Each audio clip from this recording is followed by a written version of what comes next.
Saudara-saudari, Bapak dan Ibu, rekan-rekan muda, anak-anak, Shalom Alaikum. Di dalam omongan sehari-hari, orang sering salah paham mengenai kata ibadah. Kalau dengar kata ibadah, yang terpikir apa? Pasti doa-doa gitu kan. Ibadah berarti doa-doa, misa, liturgi, sakramen, perayaan-perayaan suci di dalam gereja. Ibadah. Padahal kalau kita mengerti kata ibadah menurut akar kata aslinya dalam perjanjian lama, yaitu dalam bahasa Ibrani, kita akan lebih tahu makna sesungguhnya ibadah itu apa. Dalam bahasa Indonesia kata ibadah akarnya dalam bahasa Ibrani, yaitu bahasa yang dipakai untuk menulis kitab perjanjian lama. Bunyinya abodah atau avodah. Abodah itu akarnya, abodah menjadi ibadah. Nah, abodah itu Ibrani, ibadah bahasa Indonesia, itu kata yang sama. Nah, kata abodah atau kata abodah itu hubungannya dengan kata abdi dalam bahasa Indonesia. Jadi arti dari kata ibadah adalah melakukan tindakan sebagai seorang abdi. Jadi arti kata ibadah itu melakukan tindakan sebagai seorang abdi. Maka kalau kita menyembah kepada Tuhan, contohnya tadi dalam lagu kemuliaan, kami menyembah Dikau, kami memuji Dikau. Tuhannya yang kita sembah, kita sebagai abdinya. Jadi melakukan tindakan sebagai abdi. Maka ketika melakukan tindakan sebagai abdi tidak hanya terbatas di dalam gereja. Jadi nyambung dalam kehidupan sehari-hari. Karena kehidupan sehari-hari juga masuk di dalam ibadah. Itulah kenapa kalau kita selesai misa, apalagi kalau yang misa Rama Bayu, jelas sekali. Selesai misa, diberkati, diberi kata-kata apa? Ite misa es. Ite misa es itu artinya kamu diberi misi. Ite misa es. Misi artinya utusan. Misi ada tujuan tertentu, maksudnya apa? Ibadat ini belum selesai, nyambung dalam hidup sehari-hari. Ibadah yang di gereja ini namanya ibadah ritual. Persembahan yang dalam gereja juga namanya persembahan ritual. Tetapi ibadah yang kemudian kamu lanjutkan dalam hidup sehari-hari itu namanya ibadah sosial, persembahan sosial. Maka tindakan menjadi abdi, ibadah tadi ingat artinya apa? Melakukan tindakan sebagai abdi. Maka melakukan tindakan sebagai abdi tidak berhenti di dalam gereja. Ketika kamu pulang ke rumah, itu juga ibadah. Jadi kalau kamu seorang istri, ingat firman Tuhan, contohnya ini ya, kasih itu sabar. Maka ketika kamu di rumah, suamimu menang sendiri, tapi kamu bisa sabar. Berarti kamu bisa mengatakan ini bagian dari ibadah. Karena aku hari ini bisa sabar menghadapi suamiku yang maunya menang sendiri. Ibadah ibu-ibu. Demikian juga sebaliknya. Kalau kamu seorang suami dan ingat firman Tuhan, kasih itu sabar menghadapi istrimu yang cerewetnya minta ampun. Bunyi terus. Tapi kamu para bapak bisa mengatakan kasih itu sabar, aku hari ini bisa sabar, itu bagian dari ibadah. Ingat, ibadah. Kalau kamu bisa menolong orang dalam hidup sehari-hari, ibadah. Dan itu sesuai dengan yang disampaikan dalam firman Tuhan dalam bacaan yang kedua. Ayo kita dengar sekali lagi, yaitu yang dikutip dari surat Rasul Paulus kepada gereja Roma. Aku bacakan. Persembahkanlah tubuhmu sebagai persembahan yang hidup, mempersembahkan tubuh sebagai persembahan yang hidup, yang kudus dan yang berkenan pada Allah. Jadi mulai hari ini kita bisa melihat bagaimana kesatuan antara ibadah ritual dalam gereja dan ibadah dalam hidup sehari-hari. Dan itu nyambung satu tindakan ibadah. Mana yang lebih penting? Tidak ada yang lebih penting karena itu satu tindakan ibadah. Jadi gereja pulang, besok minggu depan masuk lagi ke gereja itu muter. Nah itulah kenapa gereja untuk menyebut sakramen Ekaristi, perayaan suci misa, gereja punya istilah fons et culmen. Fons et culmen. Yuk diulangi sama-sama. Fons et culmen. Sekali lagi, Fons et culmen, itu bahasa Latin.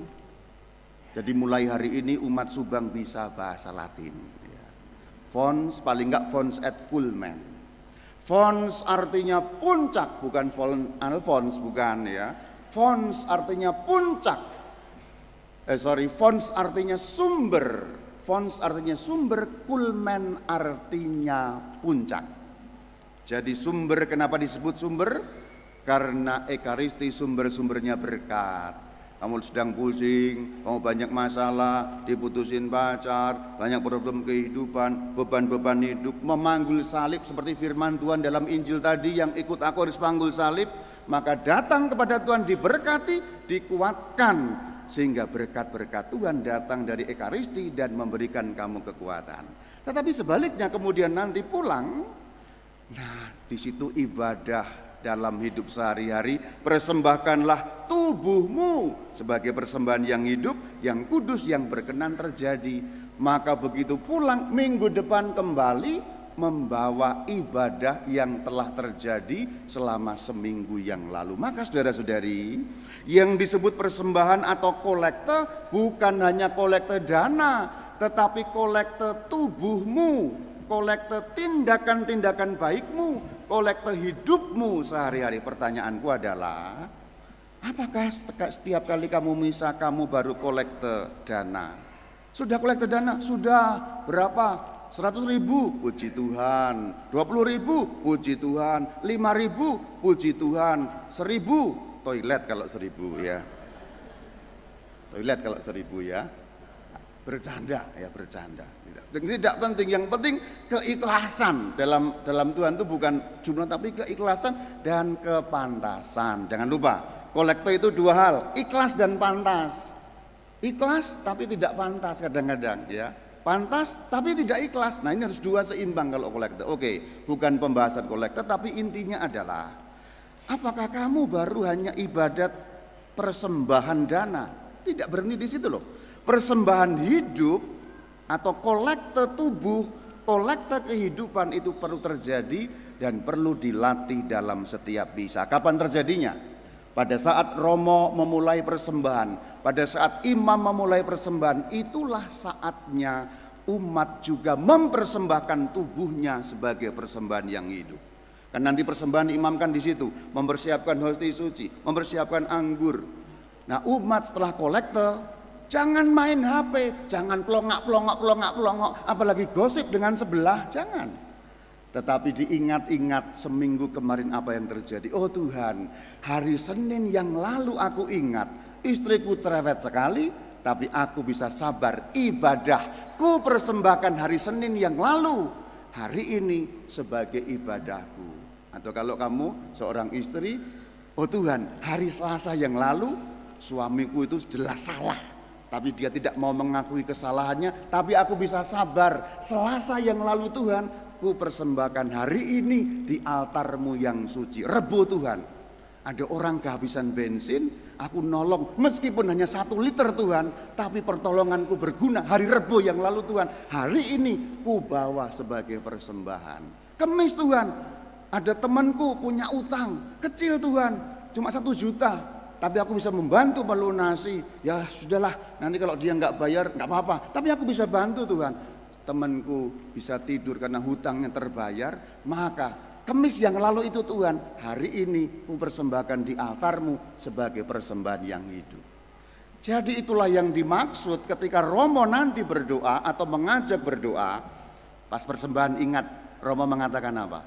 Berdoalah saudara-saudari supaya persembahanku dan persembahanmu. Yang dimaksud persembahanmu tidak hanya kolekte, tetapi persembahan yang hidup. Tapi apakah Romo, imam juga membuat persembahan yang hidup? Membuat. Aku beri contoh. Beberapa hari yang lalu aku ke Surabaya diundang memberikan suatu seminar katekese iman Katolik. Banyak sekali yang hadir dan umat tercerahkan. Itu bukan misa, itu bukan perayaan liturgi, tapi itu seminar aku mengajar. Maka di dalam altar pada hari Minggu, Tuhan, hari Kamis yang lalu aku telah mengajar umat sehingga umat tercerahkan, sehingga umat mengerti iman Katolik. Hari ini, hari Kamis yang lalu itu persembahan yang hidup kusampaikan di depan altarmu. Tapi ini perlu latihan, saudara-saudari. Kalau caranya misa kamu begitu, kamu tidak mungkin main HP selama misa. Kamu tidak mungkin ngobrol selama misa karena hati terpaut kepada Tuhan selalu dalam setiap Ekaristi. Ingat, kolekte hidup selain kolekte dana penting, dan itu perlu dilatih setiap kali kita merayakan Ekaristi. Ingat apa yang layak dipersembahkan sebagai persembahan yang hidup. Kuulangi sekali lagi ayatnya dalam firman Tuhan bacaan kedua, persembahkanlah tubuhmu sebagai persembahan yang hidup. Persembahan yang hidup. Kalau dana itu persembahan yang mati karena barang mati. Tubuhmu sebagai persembahan yang hidup, yang kudus dan yang berkenan pada Allah. Semoga dalam setiap kurban misa kita terlatih mempersembahkan persembahan diri, persembahan yang hidup. Shalom alaikum.